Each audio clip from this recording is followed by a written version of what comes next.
Nej. Så lär du svänga. Du lär styra och så styra emot. Så då.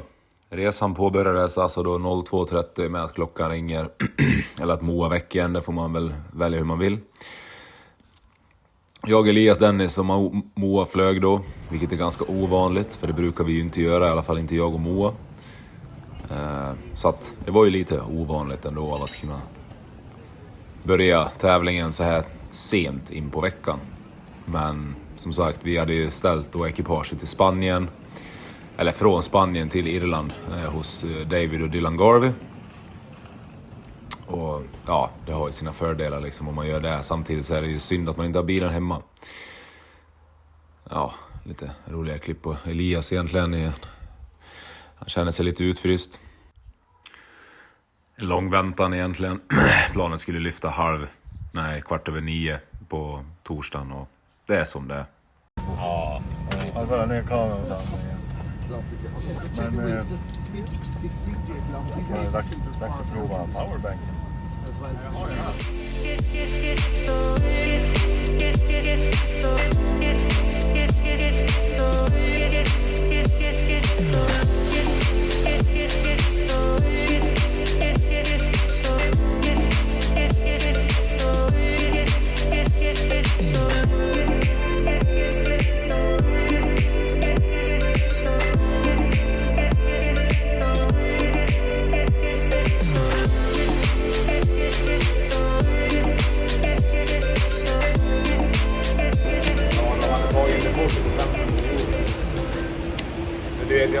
Jag betalar med debitkort direkt, det sa han. Jag får inte säga det till någon, då åker jag på skit. Kameran, jävlar. Rista lite. Ja.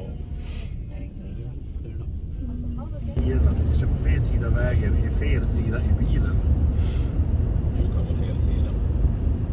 Ja, det här var länge sedan. Det här är ju liksom till Santa Port förr i tiden. Jävlar. Jag körde sällan här också.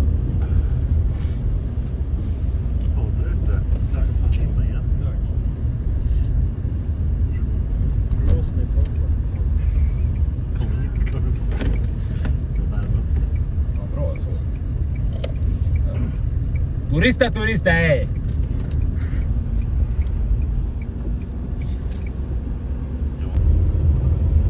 Supertack till Dylan Garvey och David Garvey för all deras för att det här var ju guld. Det var det mitt eget fel ändå att jag hittade på en väg som vi trodde skulle vara bra ifrån Dublin Port. Ja, lång historia kort, det tog en jäkla massa tid. Nu har vi kommit till destination 1 efter 5 timmar. Nu får du se, 1 timme och 30 minuter. Se modellen. Så let's go!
just to draw bike.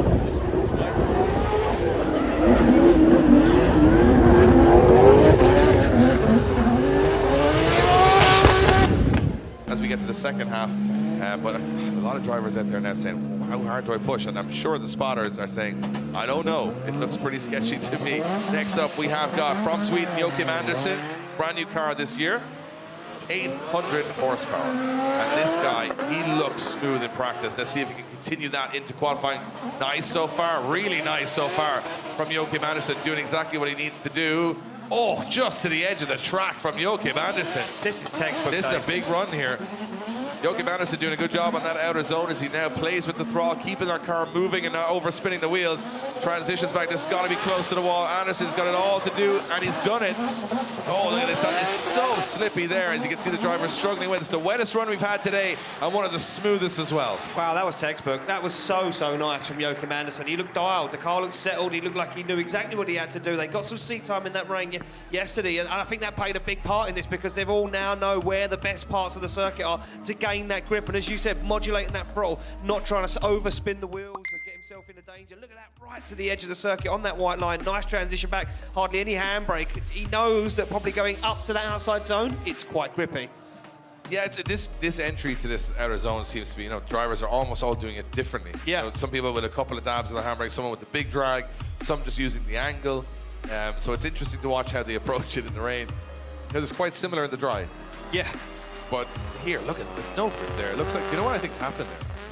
I think in the dry, the marbles have bounced off the wall and got a little bit back on the track. Gone on the track. So it is quite slippy there.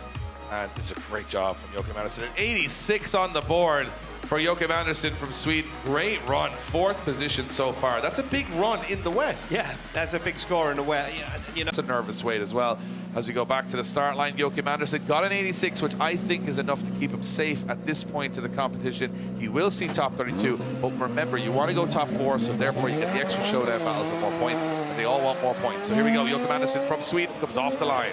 Yeah, through the gears he goes, the Swedish driver looking to claw himself some more points in the bag. As Dave said, nice initiation, very fast. He's on the rumble strips, but he makes it work now as Joachim goes right tight to the curb, keeps it clean, and now washes out nice and deep into outside zone 3. Fires the car back across the circuit, dabs on the handbrake, works it back into that zone, and makes it absolutely perfect for Joachim Anderson. This is a ripper of a run so far for the Swedish driver. Not as deep on outside zone 5 as we'd like to see him. Oh, touches the wall. Absolutely clinical from Joachim Anderson as he flexes the bumper on the walls. Job done across the line. Incredible stuff from Joachim Anderson from Sweden. I've got to say, both his runs, he's a danger. He's a danger for everybody tomorrow because he is not making any errors. It's not like it's a fluke or one run's good, one run's bad. He is on it. This new build, this new setup is working so well from Joachim Anderson. And you've got to say, like, every run is super smooth. Yeah. And that's difficult when you look at the conditions changing from run 1 to run 2, and he still looks just as comfortable. Yeah, he looks super comfortable. He looks dialed in the car, and it looks like it's working perfectly for him. This was a textbook run from Joachim Anderson. I think he'll be rewarded with this with a little improvement from the judges. For me, it was the wall runs, Dave. It was just a little, the exclamation mark on the end of the run. I'm just looking at across the track here going, the sun shines enough here, you never know, because the track does dry very quickly. But I'm not thinking we're going to get a full dry track, but it's going to get patchy. And it's going to get patchy for the drivers sitting in the highest positions in the championship. Just putting it out there, not trying to build up any drama. I mean, I would never think You would never do that. I would never think of building up some drama, but there may be some drama coming up later on if we see conditions stay as they are. Boom! Into 9th position goes Joachim. Ja, ett av de bättre kvalerna egentligen i min karriär kanske man skulle kunna säga, men vi sitter här och är ganska förnöjda ändå. Det är extremt bra stämning och allting lirade gött och ja, det känns väl lättare kanske, som man alltid gör efter ett kval. Sen hade vi nog ett av de absolut värsta regnerna jag tror jag varit med om på Irland. Det var alltså, ja, det var nog helt galet alltså vad det regnade. Vi med lågskor liksom planerat bra som vanligt liksom. Vi kunde knappt gå liksom. Men det är väldigt exklusivt när det börjar på regna så här under en racerdepå liksom och sådär, när man försöker tejpa plastpåsar och grejer som sitter uppe i taket och sådär. Annars så, ja, det finns mycket annat att njuta av och titta på. Så att man får ta det goda med det onda hela tiden, så att det är mest Det är väl det bästa egentligen. Ja, jag och Moa gick väl ut på en liten trackwalk och träffade på Max. Jag och Max ska ju då möta varandra i topp 32. Och sen, Moa fyndig och filma mig i konstiga situationer. Eller en vanlig situation kanske. Står och pinkar i vanlig ordning. Lite skakigt nu kanske. Det får vara så. Ja, känns det Moa? Är det bra? Ja. Ja. Det där är inte någonting som har varit väldigt framstående under, vad ska man säga, den här dagen. Eller hela helgen hittills. Ja. Sjukt märklig tävling på ett sätt. Bara för att vi flög in och inte åkte på måndagen. Före tävling, 250 mil, dubbla färjeresor. Ja. Utan vi flög in på torsdag, förmiddag. Och sen åkte vi, som det kändes ändå, genom hela Irland. För det var ju bara en resa på 2,5 timmar. Men den tog 4,5 eller 5. Fråga mig inte vad vi gjorde. Vi ville uppleva Irland på djupet lite kanske. Jag vet inte vad det var. Men i alla fall, allting har gått kanon. Bilen har funkat superfint. Tyvärr har den fått lite mer buler. Och fan, en hel del är det ju ändå. Så jag och Mackan och Dennis lär väl förmodligen få rikta en hel del. Och Laxcenter kommer få i uppdrag att måla lite nya paneler och lite nya dörrar och sånt där. Men utöver det så supernöjd ändå över helgen i helhet. Prestationen ändå är liksom på topp. Lägger inte bara en repa på 90 liksom och sen kör någon 50 kasta bort repa, utan sätter en bra repa i blött. Känner mig som sagt i god kontroll med bilen. Känner att jag mer eller mindre bara levererar helt enkelt och känner mig superkomfortabel med bilen. Och jag gjorde en liten förändring på kamben i morse. Sen har vi hållit på att labba lite grann med utväxlingarna också. Och ja, jag lär väl äta upp mina ord. För quickchange axel liksom, det var inte en dag för sent. Eller en dag för tidigt säger man kanske. Men ja, absolut. Superrolig helg och i topp 32 imorgon klockan 11. Eller klockan 11 lär väl bli typ närmare 12:30. Så då får vi se om vi har gått vidare från topp 32. Men det är väl det vi siktar emot. Men jag hoppas bara att jag och Max ändå levererar en bra clean battle. Ingen som kraschar, ingen som gör härjar bort sig. Utan må liksom bäste man vinna. Och ja, det är väl ingen mer med det. Nu kör vi. Mondello Park är ju ändå en av de absolut mest, vad ska man säga då, kändare driftingslingor egentligen. De har haft mycket historiska battles här och de har alltid haft ett bra arv egentligen som de för vidare och förvaltar på ett bra sätt tycker jag. Ja, Masterchef i vanlig ordning. Försöker ju äta så vettigt vi kan liksom och försöker att göra det så bra vi kan så att man lär sig med åren hur man ska göra och ett som annat så att alla ska få äta gött och ha det bra. Ja, det här är ju också något. Jag har lite blodcirkulationsövningar för mig att jag ska få upp det lite grann. Jag blir ju väldigt kall om handleder och grejer så det är väl därför. Det ser väl kanske roligt ut men så ser det ut i alla fall. Arkadius i vanlig ordning står och berättar vad vi inte får göra. Mer eller mindre.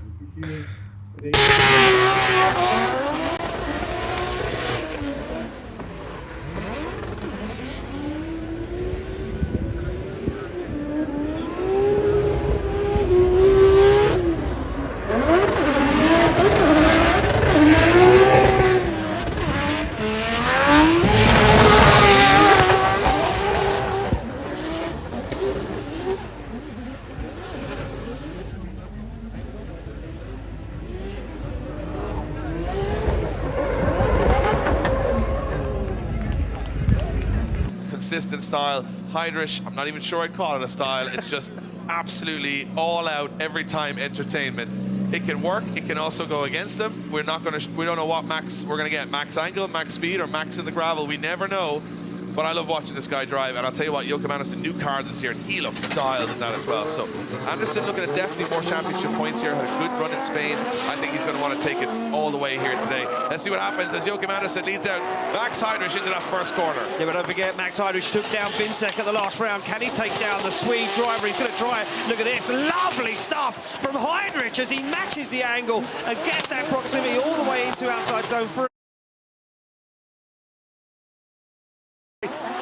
Goes wide on, stalls the car up, contact from Joachim Anderson as he has to slow that car down to avoid dropping wheels off, and Heidrich stays in it, bumper down, dragging it on the track, onto the wall goes Heidrich. Absolute dominance from the German. Max Heidrich, what a chase run.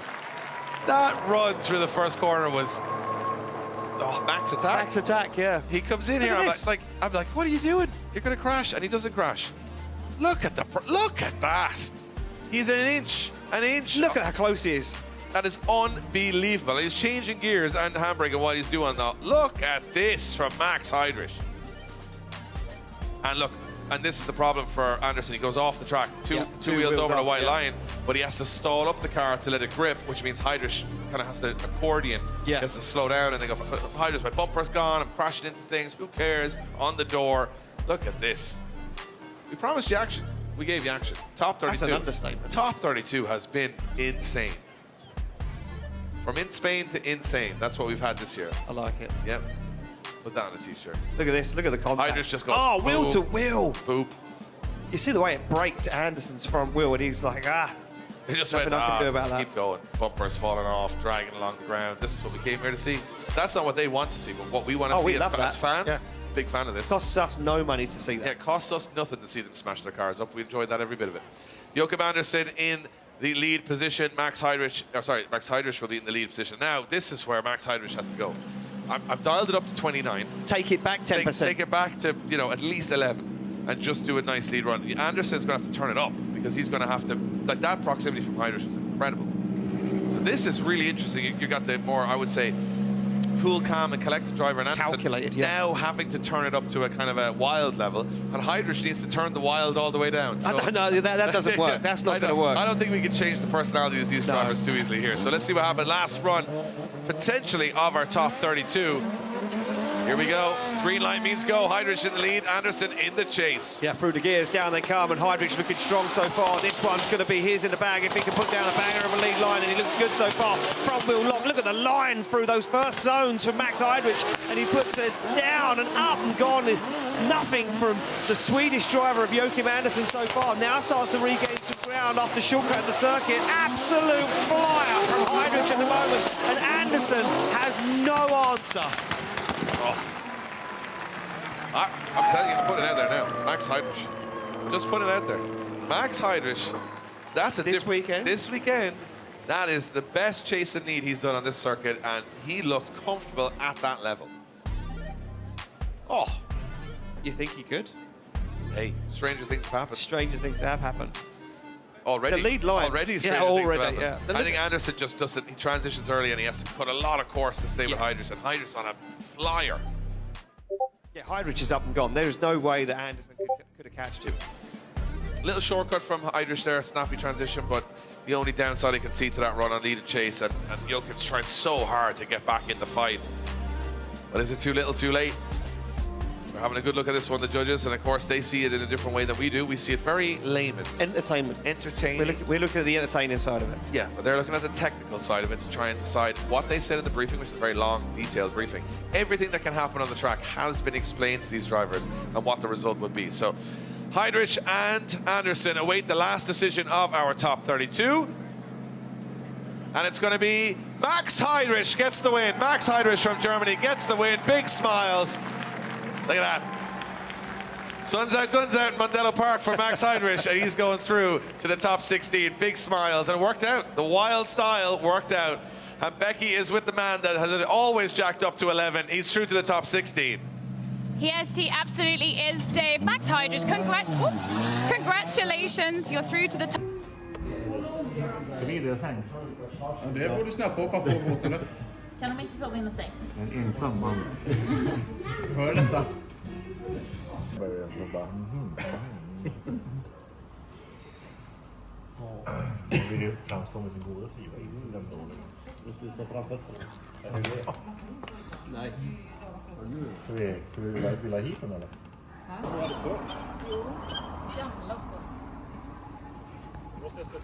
Alltså jag har varit sprängt i så jag har åkt sig från banan. Vad är hennes fina Jag Jag ska på pungen nu. Vad fan, vi kan på pungen. Nej, fan. Oj, i helvete. Vad fan är det för åt? Sätter du lite fan.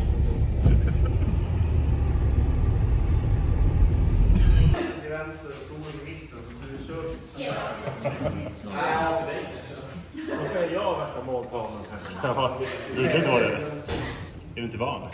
Tänk att offerkoftan är direkt. Ja.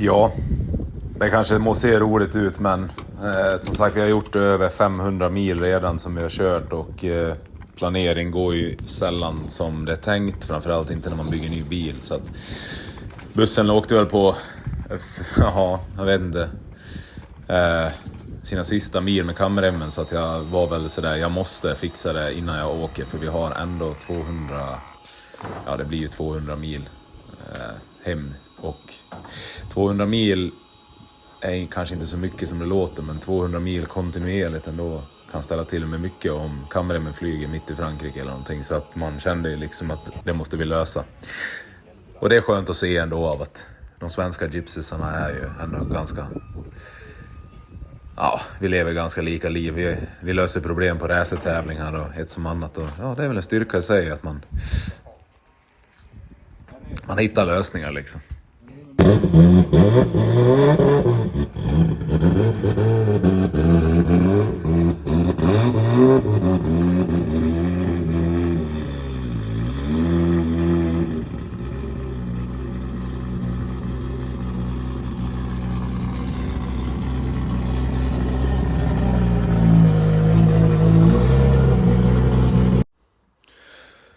Ja, någonting man har lärt sig ändå under de här, vad är det nu då, 3 år som vi har rest liksom till tävlingar, och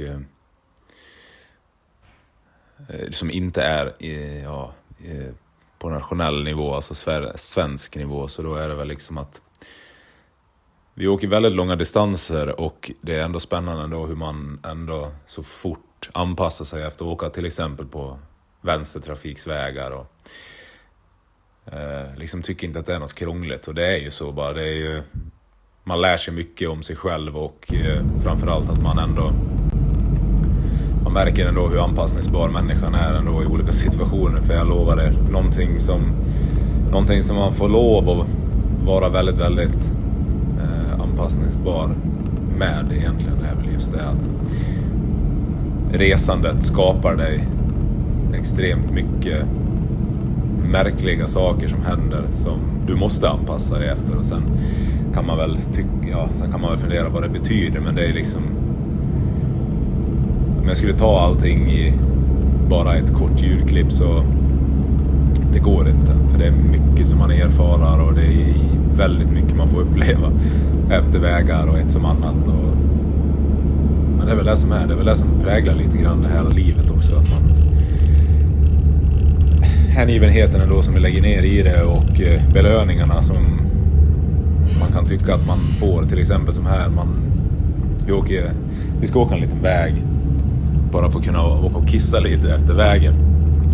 Det enda vi inte såg, det var en toalett, men jag vet inte, vad tycker ni själva av det ni ser på bilderna liksom? Det är ganska idylliskt med Irland, skulle jag säga, eller ja, hela den där västra ön som ligger mitt ute för sig själv egentligen. Men det är ju som sagt,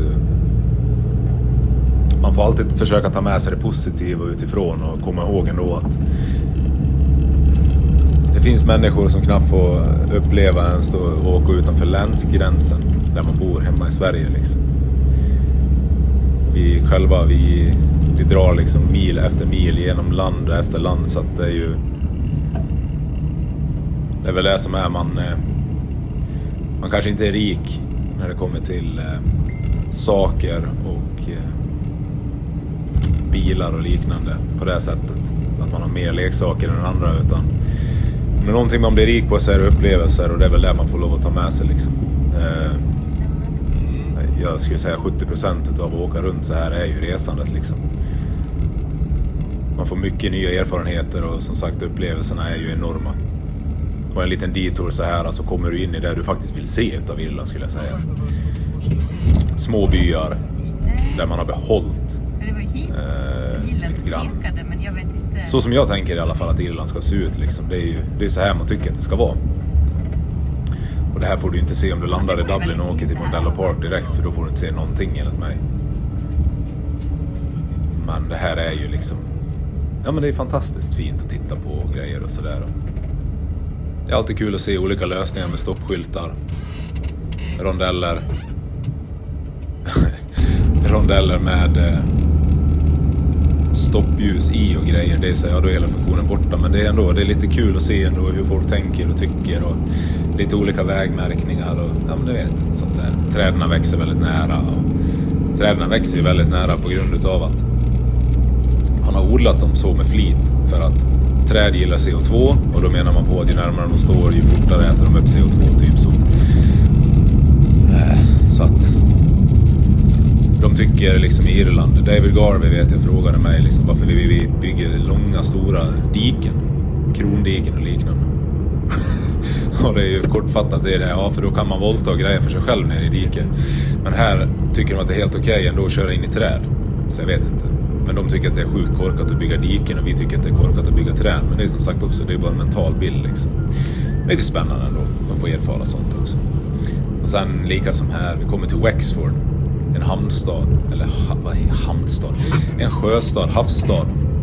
Det ligger i södra delen av Irland då. Den här lilla detouren tog oss ändå på en 4 mils rutt liksom in till Wexford, och liksom hade vi aldrig gjort det, då hade vi aldrig åkt igenom Wexford. Jag skulle säga ändå, alltså skulle man åka till Irland och titta lite mer som en turist, vilket vi aldrig kommer att göra, så är ju det ett extremt bra tillfälle ändå liksom. Av det lilla jag ser utifrån liksom, man får ju ändå se ganska lång sträcka hur det ser ut, så då är det ju väldigt fint. Roslair, hamn dock, den är ju under all kritik, men det här är ju ändå Wexford, så det är någon mil bort ifrån Roslair. Ja, det är fint tycker jag. Det är det här det är sånt här man tar med sig efteråt liksom. Ja, kommer ihåg när vi gjorde det här och det som annat, och jag tycker att det har sin charm i det helt enkelt.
Ja, vart är vi Moa?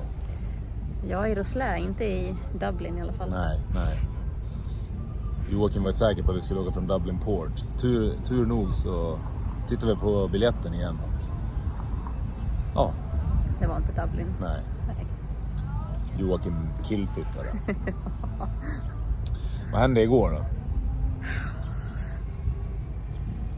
Skitdag. Ja, det var skit då. Det var allting då. Ja. Nej då. Kortfattat så var det väl så. Vi har ju haft ett problem med bilen faktiskt. Som vi trodde att vi löste. Vi hade vatten i en cylinder i ett tändstiftshål. För vi har öppet skop. Och det regnade rätt bra också för den delen över natten. Och sen har det säkert blåst in. Ingen tänkte på det riktigt. Och sen... Ja, vi bytte stift. Det såg för jäkligt ut. Det var ju liksom mycket vatten i ett stifthål där. Så ja, sen gick den ju, tyckte man ju. Men i och för sig då. Vi åkte ju knappt på 0,5 bars laddtryck heller. Det var ju typ blött majoriteten av tiden som jag körde i alla fall. Eller så var det patchy. Inte så hög belastning. Nej. Så det var ju liksom... Den gick ju då liksom. Sen... frid och fröjd efter kval liksom. Det var väl inget konstigt. Alltså... Sätter ju lidreper liksom. Inget konstigt. Så är det ju det här chase-grejen som jag fortfarande har liksom problem med. Att jag tappade med starten och ett som annat. Jag vet inte hur många gånger jag har fått det på mig också. Och jag försöker bara, kom igen nu, liksom tajma det. Men i alla fall på min lead mot Max så... eller förlåt, på träningen faktiskt före. Då kom ju de här misständningarna tillbaka. Första träningspasset ut. Jag hade bara en timme till topp 32. Det är ju det med standard. De är så här. Du ska inte behöva mer träning tycker de. Och det kanske de har rätt i. Men i alla fall så då ifrån startlinjen 1, 2, 3 sen kommer jag på laddtryck. Ja, då börjar han ju på att spotta och fräsa och en cylinder dör. Och vi provar ju att byta ett par spolar liksom, för jag har inga EGT-sensorer heller. Klantigt i sådana här lägen kanske, och det är det väl. Men det, ja, de sitter inte på bilen i alla fall. Så vi har ju typ chansat oss till lite grann och det är inte så bra, men liksom vi har loggat och grejer och soppa och allting, det är inget konstigt så. Lambda-värdet ser bra ut, soppatrycket sjunker inte, det är inte typ som att en pump dör eller någonting, så att det liksom, vi ligger på 95% duty gör vi. Och annars det har fungerat liksom. Just i den biten. Men det här tändgrejerna, alltså vi provar ju som sagt att böt högst flux, så det är som sagt inte så jättebra idé. Och sen funkar det under lördagen och sen första träningspasset, ja då kom det ju direkt. För då var det ju, ja, i princip hela söndagen var ju torr och snustorr. Så det var mycket belastning. Man fick, det fick jobba helt enkelt. Så försökte vi diala in mer grepp, sänka däcktryck och ett som annat. Och då kom det liksom direkt i uppförsbacken på initieringen. Då liksom försvann en cylinder och sen när man fortsatte ta till då försvann. Men det var typ som att det försvann 1,5 cylinder. Så förmodligen så har vi väl en spole i alla fall som är död. Eller som inte orkar ladda egentligen när den behöver. Och ja, testköra på rakan och sådär, det är ju typ strängt förbjudet, så man försöker ju göra det i alla fall, alltså som återlining till depån och tillbaks. Ja, så försökte vi att greja lite där, böt och spole, ja, så var vi ute och åkte och då fungerade det ju. Och sen mot Max där då, direkt i lidåkningen då. 1, 2, 3 så kommer liksom laddtrycket riktigt upp över en bar, då börjar det bara en cylinder borta.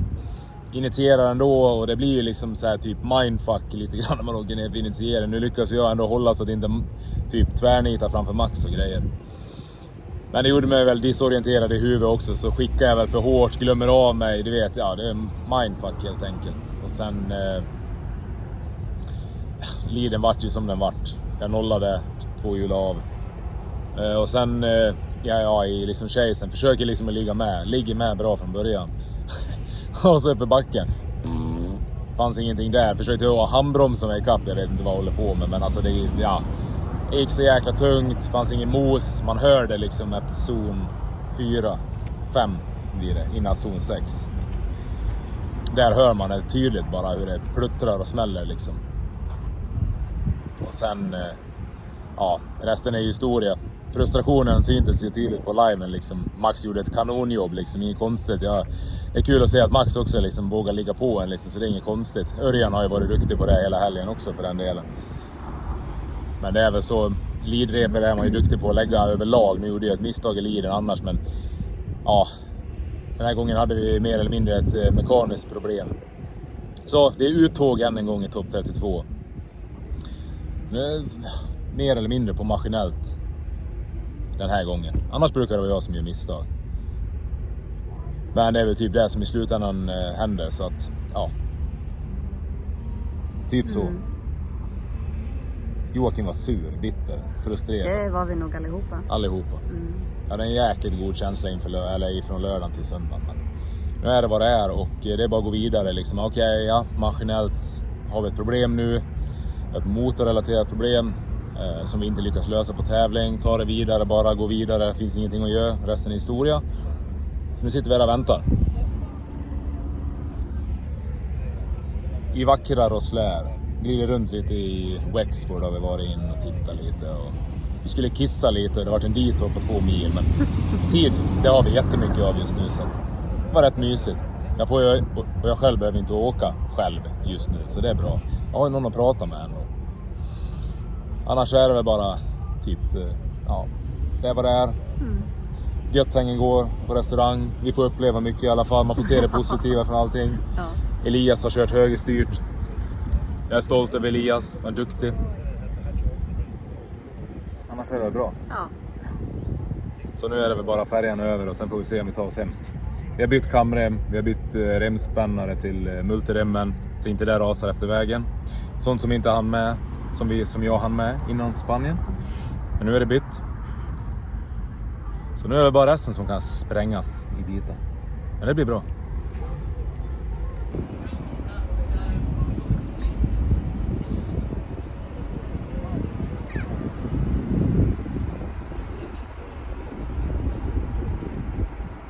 Hej. Hej.